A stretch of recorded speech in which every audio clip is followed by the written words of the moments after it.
press this bell icon.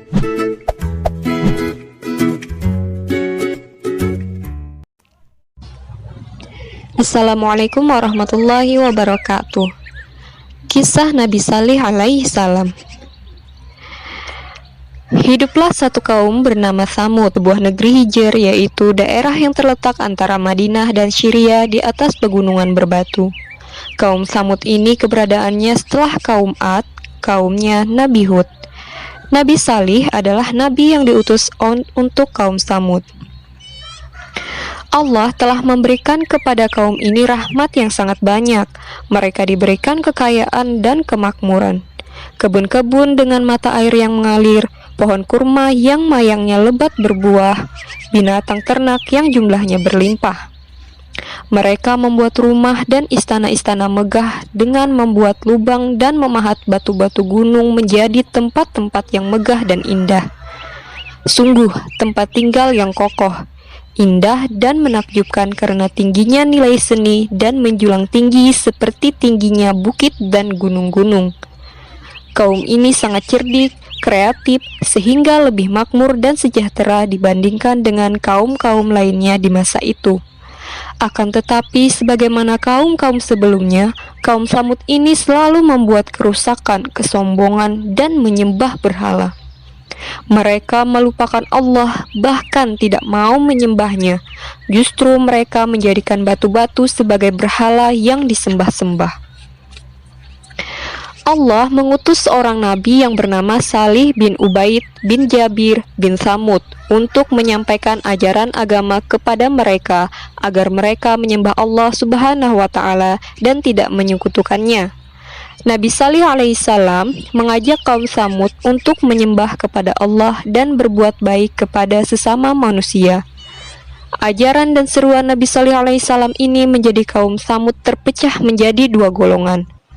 Golongan pertama adalah mereka yang taat akan ajakan dan seruan Nabi Salih alaihissalam. Golongan kedua adalah mereka yang tidak taat dan tidak menghiraukan seruan nabinya.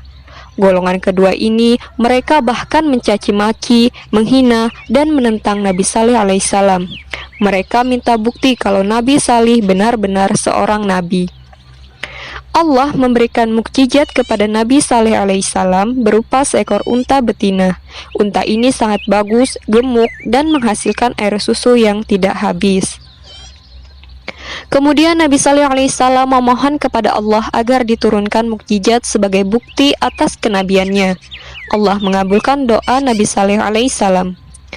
Nabi Salih berkata kepada kaumnya, "Inilah seekor unta betina yang kalian mempunyai giliran untuk mendapatkan air, dan kalian juga memiliki giliran untuk mendapatkan air susu pada hari yang tertentu. Dan janganlah kalian sentuh atau sakiti unta betina itu dengan sesuatu kejahatan yang menyebabkan kalian akan ditimpa azab di hari yang besar." Dengan mukjizat tersebut, beberapa orang menjadi beriman, tetapi sebagian besar dari mereka tetap menolaknya. Nabi Salih alaihissalam melarang kaumnya untuk mengganggu unta betina tersebut dan melarang untuk menyembelihnya. Orang-orang kafir merencanakan untuk menyembelih unta tersebut. Allah memberitahukan rencana tersebut kepada Nabi Saleh melalui malaikatnya. Nabi Saleh mengingatkan mereka agar mengurungkan niatnya. Mereka tidak menghiraukan peringatan Nabi Saleh. Bahkan mereka menentang kepada nabinya dan mereka benar-benar menyembelih unta betina tersebut. Setelah unta tersebut disembelih, mereka menantang dan meminta kepada Nabi Saleh agar azab Allah yang dijanjikannya itu segera diturunkan. Maka beberapa saat kemudian azab Allah benar-benar tiba. Nabi Saleh beserta orang-orang yang beriman telah pergi lebih dahulu meninggalkan tempat itu.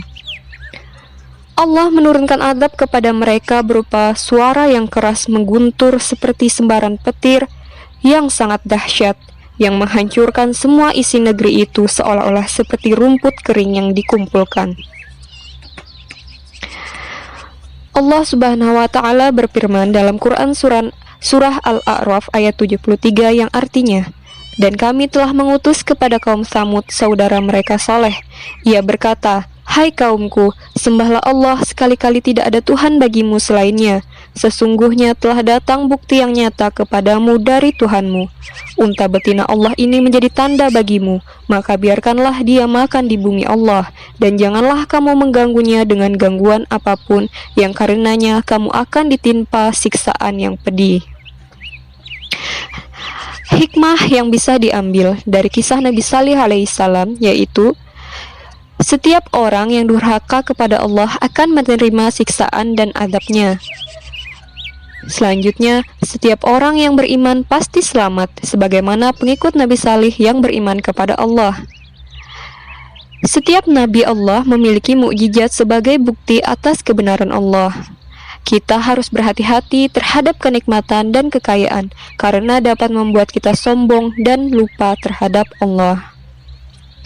Jadi kita harus bersikap selalu bersyukur atas nikmat-nikmat yang diberikan oleh Allah, selalu percaya atas keagungan dan kebesaran Allah, selalu mentaati perintah-perintah Allah, selalu menjauhi larangan-larangan Allah, dan selalu berdoa untuk memohon kepada Allah. Demikianlah kisah Nabi Salih alaihissalam, semoga bisa diambil hikmahnya dan kita peragakan sehari-hari. Wassalamualaikum warahmatullahi wabarakatuh.